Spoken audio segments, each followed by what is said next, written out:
Dans son calendrier annuel, l'IGAD prévoit 2 conseils d'administration, avant celui de décembre prochain qui approuvera le budget 2016. En juin, il est question de justifier l'utilisation des ressources. C'est l'ordre du jour. L'exercice d'aujourd'hui avait pour principal mandat d'approuver la certification des comptes 2015.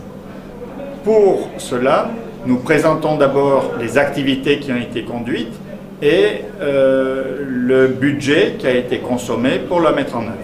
Pour 2015, l'IGAD, avec les réalisations rentrant dans le cadre du PODIAG dans les 9 provinces du pays, a utilisé près de 2,7 milliards de francs CFA sur 3,486 milliards. Tout cet argent a permis d'aménager par exemple 242 exploitations ou encore d'installer 755 candidats exploitants. Des réalisations qui confortent la position de l'Institut gabonais d'appui au développement, chargé depuis l'an 2011 de mettre en œuvre le PODIAG, ce projet qui vise la fin de la dépendance alimentaire du Gabon.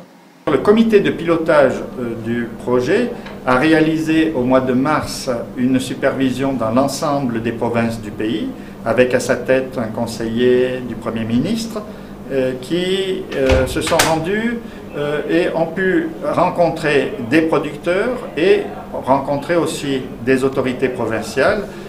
Et suite à cette mission, ils ont convenu qu'il était important de donner une deuxième phase à ce projet qui est vu dans le cadre d'une complémentarité au programme Graines. Avec 836 exploitations aménagées depuis le début de l'exécution du projet, le taux d'installation est à 90%. L'année prochaine, le PODIAG arrivera à son terme.